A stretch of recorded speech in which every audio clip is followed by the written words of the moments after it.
Narito po ang latest weather today forecast.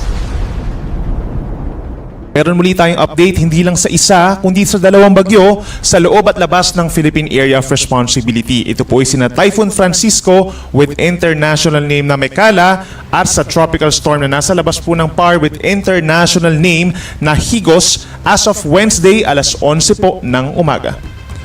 Huling namataan si Bagyong Francisco as a typhoon pa rin po at 295 kilometers east-northeast of Basco, Batanes. So medyo malapit pa rin sa ating kalupaan. Pero patuloy ang paghina nito sa ngayon. Naging 140 kilometers per hour na lamang po yung lakas ng hangin niya malapit sa kanyang gitna at may pagbugso hanggang 170 kilometers per hour. At kumikilos sa ngayon ng mabagal pahilaga at 10 kph. Base po sa ating latest satellite animation, yung direktang epekto ng Bagyong Francisco nakakonsentrate pa rin sa may Batanes and Cagayan provinces, habang yung outer rain bands nitong bagyo umaabot na rin sa natitirang bahagi ng Cagayan Valley, Cordillera Region at Ilocos Region. Samantala, kitang-kita rin sa ating animation itong makakapal na ulap associated naman sa hanging habagat or southwest monsoon. Madaming moisture po na dala-dala ang habagat kaya't asahan po ang mga pag-ulan, lalo na dito sa may western side, Sison Zambales, Bataan, Mimaropa, and Western Visayas. Paminsan-minsan pabugso-bugso po ang malalakas na mga pag-uulan.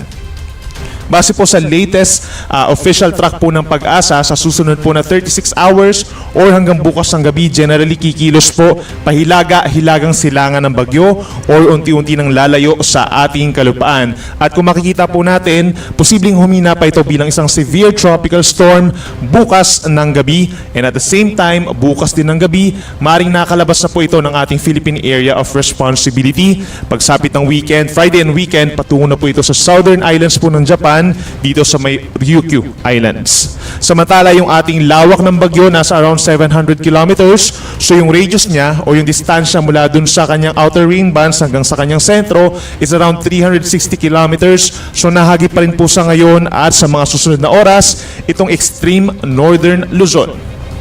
Kaya naman po sa ngayon, nakataas pa rin ang tropical cyclone wind signal number 1 dito sa Batanes, Mabuyan Islands at sa may Santa Ana sa Cagayan. Ibig sabihin for today, pabugso-bugso pa rin po yung hangin na malalakas at posible ito makasira ng ilang pananim at posible rin makasira ng ilang istruktura na yari po sa mga very light materials.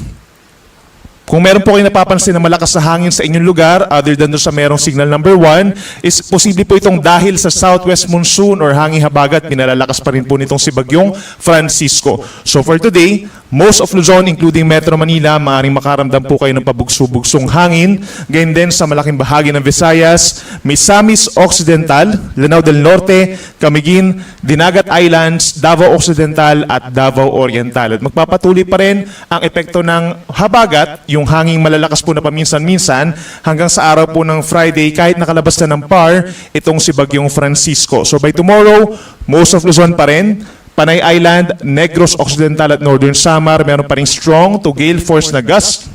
At pagsapit po ng Friday, Batanes, Ilocos Norte, Apayao, Cagayan, pababa ng Zambales, Bataan, Bulacan, Aurora, Metro Manila, posible pa rin po yung pabugso-bugsong hangin. Ganyan din sa Calabarzon, Bicol Region, and most of Mimaropa. Again, hindi po ito dahil sa Bagyong Francisco, kundi dahil sa southwest monsoon.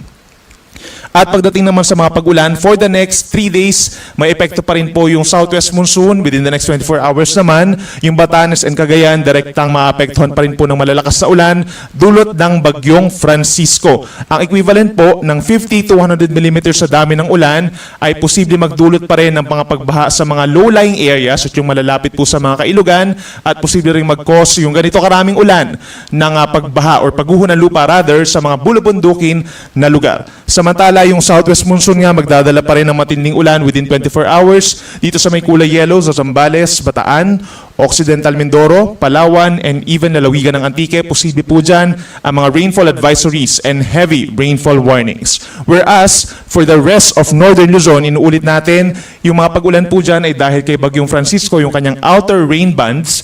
And dito naman sa may central and southern Luzon, ngayon din sa natitirang bahagi ng Western Visayas and Negros Island Region, yan ay dahil naman po sa hanging habagat. So make sure na kung lalabas po kayo ng bahay for today, magbaon po ng payong sa mga estudyante, makakatulog din po ang kapote at mag-ingat na rin po sa mga biglaang pagbaha dahil sa mga biglaang buhos ng ulan. Pagsapit bukas ng tanghali hanggang sa Friday ng tanghali, yun yung time kung saan patuloy yung paglayo nitong si Bagyong Francisco sa ating kalupaan. So kung meron man direktang epekto, yung pong habagat mismo lang, no, nakikita natin na Zambales, Bataan, and Occidental Mindoro simula bukas ng tanghali, meron pa rin hanggang 100 millimeters po na dami ng ulan. Parang equivalent po itong 100 millimeters sa 100 liters na tubig in a 24-hour period per square meter nitong mga probinsya po na nabanggit natin. Habang ang Batanes, yung outer rain bands, mahagi pa rin po bukas ng hapon hanggang sa Friday ng Bagyong Francisco. At yung habagat naman, magpapatuloy pa rin ang epekto in other areas of Central Luzon, Metro Manila, Calabarzon, gayon din ang Mimaropa or natitirang bahagi ng Mimaropa, Western Visayas and Negros Island Region. Medyo maulap pa rin po ang kalangitan at yung mga pag-ulan hindi naman siya tuloy-tuloy, pero in general kapag nagkakaroon mga light to moderate with at times heavy rains po yan. At pagsapit ng Friday ng tanghali hanggang sa weekend, we're expecting pa rin yung epekto ng habagat at pinakamalalakas pa rin po dito sa may areas ng Zambales, Bataan, even dito sa may Cavite and Batangas, lalo na yung mga facing the West Philippine Sea, at dito rin sa may Occidental Mindoro. Posible pa rin po yung malalakas na mga pag-ulan. Inuulit natin, nandyan yung possibility ng mga heavy rainfall warnings and rainfall advisories. Dahil ilang araw nang umuulan po doon at saturated na yung lupa, mataas din ang chance bukod sa mga pagbaha ng landslides or pagguho ng lupa sa mga bulubundukin na lugar sa mga nabanggit nating probinsya. Habang asahan pa rin po sa araw ng Biyernes, meron pa rin kalat-kalat na ulan at mga thunderstorms over the rest of Central Luzon, gayon din ng Metro Manila, dito rin po sa natitirang bahagi ng Calabarzon, natitirang bahagi ng Mimaropa at sa may Western Visayas and Negros provinces. Pagdating naman sa gale warning or babala sa mga delikadong alon, yung pa rin mga areas po na mayroong malalakas na hangin ang magkakaroon ng mataas na mga pag-alon.